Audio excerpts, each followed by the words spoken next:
Hey everybody, Greg Otten here with MaritimeGardening.com. I'm going to do a quick video here on two concepts, the idea of managing moved plants and also the concept of productive weeding, and weeding in a way that actually results in something. So I've done a few videos, actually I just realized I've done this like my third spinach video in a row. I'm just using this spinach as an example because it's one of the larger things in my garden. I sowed these in March. I've got a bunch of spinach growing here, and some of them are exactly where the seeds started to grow, and some of them were moved. And if you look closely, you can notice the ones in the middle are nice and big because they haven't been moved, and the ones around the outside have some discolored leaves. And that's because the plant was upset by being moved. You pull the roots out of the ground, and unless you're taking a huge amount of soil with the plant, like getting the entire thing up, you're going to upset them a little bit. So the plant's upset, and it sacrifices a few leaves to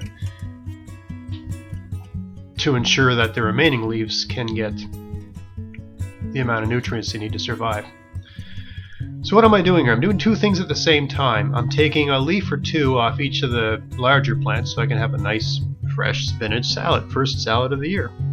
It's Wednesday the 23rd. I shot this video on Sunday the 20th, the 21st, whatever that thing is. It was the 20th. So I'm taking the nice big juicy looking leaves. I mean, these spinach aren't full size yet, but they're large enough to start harvesting a leaf or two from each plant. And that's a notion of cut and come again harvesting. But also I'm taking all the poorly shaped or slightly wilted leaves from the moved spinach. Also, the moved spinach, if I were to zoom in closely and show you, the moved spinach, some of the leaves have been attacked by pests. The ones that have never been moved haven't been attacked at all. Again, showing one of the permaculture ideas that if plants are happy and healthy, they are more pest resistant. So I'm just taking these, taking a leaf off each spinach here and there, and I'm putting the nice leaves in the bowl with the nice leaves, and all the lousy leaves I'm putting in a separate bowl with lousy leaves because I'm going to use them in a pasta. And because they're still worth eating, right? I mean, some of them are really bad, like those that I just threw away there, but a lot of them, they might have a couple bites in them, or they're just a bit wilted, but they're still edible. You wouldn't want them in a salad. They wouldn't be optimally appetizing or palatable. But if you're going to cook them in a stew or a soup or a spaghetti sauce, that's what I'm going to make here, a spaghetti sauce with these. And a spaghetti is just, I mean, I'm sure there are some culinary foodies that might disagree, but it's a stew. It's just a particular kind of stew that goes really good with pasta, right? It's a slow cooked, long cooked, thick sort of slop that you put on some sort of starch source, right? It's a stew. So anything's game to throw in a stew, and especially if you've got young children like me. My kids will eat spinach salad. But I can pump ridiculous amounts of spinach into them if it's in spaghetti form. And I recommend that with anyone with young children if they like spaghetti, and most kids do because you can put cheese and stuff on it. They'll like that. Anyway, so this garden's pretty much done here, and I've gotten all those out. So there, I've got my spinach, my lousy spinach, and my nice spinach. Some spinach for a salad and some spinach for the pasta. Now moving on to another garden where I've got, you can't tell from this distance, but that is oregano, right? Along this particular garden, all along that wooden wall, I guess you could call it a 16-inch high wall. There's a nice worm. I've got herbs growing all along that wall, and this particular clump of oregano comes in really early. And so that's something I'm going to pick. And these are all things that come in fairly early in my garden, right? Spinach is a really early plant. It's one of the earliest things sown from seeds that I get. My spinach is way far ahead of kale and some other things I sowed early. I can't think of anything that's really this far doing this well other than spinach. Really doesn't mind the cold like other things. But another thing that doesn't seem to mind the cold is this particular variety of oregano, which is doing really well. It's been growing since, I don't know, early April, I guess. Now it's ready to harvest. And I use a ridiculous amount. I mean, I harvest this like crazy all summer long. I mean, the amount of oregano I just cut there would, I don't know, maybe 4 cups worth. Now, here's another thing. This is called Lambsquarters, and it's perfectly edible. You know, I hear a lot of people talk about different weeds and how tasty they are and how edible they are and how good they are for you. Here's another close look at it. It's got a sort of powdery look on the inside in the center. Water will bead when it lands on it. A lot of weeds, people will say, oh, this tastes so good and that tastes so good, and very few weeds I find actually taste benign. Most of them I find are extremely bitter to the palate and have to be cooked. Lambsquarters seems to be one that, you know, if I was in a hand-to-mouth survival type situation, you could just eat it green. You don't get that dry, horrible taste in your mouth when you eat them like certain other weeds, like dandelions in particular. I find lots of people say how good they are, but I have never chewed on a dandelion leaf and found it palatable. I have to cook them. But this particular weed, the lambsquarters, is really basic on the palate. I would say like a spinach.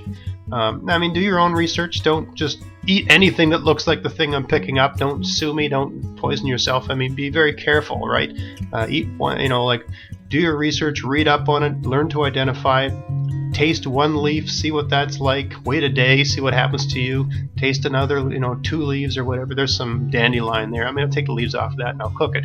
But now if I were to put that in my mouth and taste it, I wouldn't. I've never liked the taste of dandelions. Anyone that says it's good in a salad must put ridiculous amount of sugar and olive oil or something in their salad, or maybe it's just me, I don't know, or maybe it's the particular dandelions I've tried. I've never tried dandelion greens that taste good. All these weeds are going into a spaghetti sauce, and this is just adding to all the damaged spinach that I harvested earlier.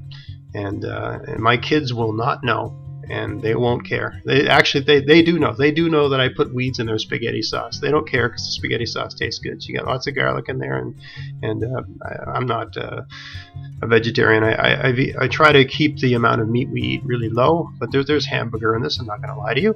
There's another good look at the lambsquarters and what it looks like when it's young. The leaves, the outer edges of the leaves get more of a jagged appearance as they mature, but that's what they look like when they're young. And I got a lot of them to deal with here, so there's no point in wasting. I mean, you can't see it from this bed, but this is all seaweed, and what's growing in here is, I'm drawing a blanket, parsnips. There's parsnips growing in this bed. There's rows of parsnips, but you can't even see them for the amount of lambsquarters in here. And that's really only 2 things growing here, lambsquarters and parsnips. And it works out well in a sense because the lambsquarters are perfectly edible. And the parsnips won't be ready. I mean, it's May now. The parsnips won't be really any good till December. That's when I usually harvest them. The longer you leave them till the last possible minute, and they'll taste the absolute best in my experience. And they're a highly underrated root vegetable. My wife and I like them more than carrots when they're roasted. But anyway, this bed is not going to produce any food until December, so it's just a stroke of luck. And that's the way I'm choosing to look at it. Some people would say, oh my God, I've got all these weeds. I'm saying, hey, I've got all this food. And since I got to go through the chore of weeding the garden anyway, it's not a chore if you're filling a bowl with food that you're going to eat, right? It's productive weeding. That's what I would call it. And I mean, I just got to look at it and plan. This is not like I'm not saying go get lambsquarter seeds and scatter them all over your garden. Do not do that. But certain kinds of weeds, when they show up, if they're edible, and do your research and look into it, right? Make sure that the weed you're eating is not poisonous. But if it turns out that you've got something that's edible in your garden, especially early in the season, because a lot of weeds are just tougher than a lot of vegetables that we like, they come in earlier, so why not eat them this time of year? This time of year I do eat dandelion greens, and I think the next section here we're going to harvest some curly dock as well. There's a number of things that grow that are edible this time of year, so why not pick them? That's a pretty good haul, right? That's all going in the pasta. This is the curly dock. So I find it tastes kind of, I guess, kale-like. It's a chewy, thick leaf. but it's not bitter. I mean, you can eat. This is another one that I find this particular variety that grows in my yard. This bed here is full of horse manure, and things like curly dock tend to grow out of horse manure. There's another weed growing below the curly dock that looked really soft, like a microgreen, but you can't hear, but I'm spitting it out because it tasted terrible. So, I don't know what that other weed was, but I'm not eating it. It was horrendous, really poisony taste. I would describe that as poisoning. So that's gone. But the curly dock's fine. And if you're, getting horse manure from pastures and stuff like that, if things grow out of the pasture, you'll get that. So anyway, here's my nice haul. I got some nice lettuce, spinach on the right, and a whole bunch of greens to go on my pasta on the left. So I hope that was interesting, gave you some ideas, and gave you a new positive twist on weeding. It's not the worst chore in the world if it turns out that you can eat the weeds. So, be vigilant, do your own research, be careful, but if you got edible weeds, hide them in a pasta. It might not be that bad. Thanks for watching.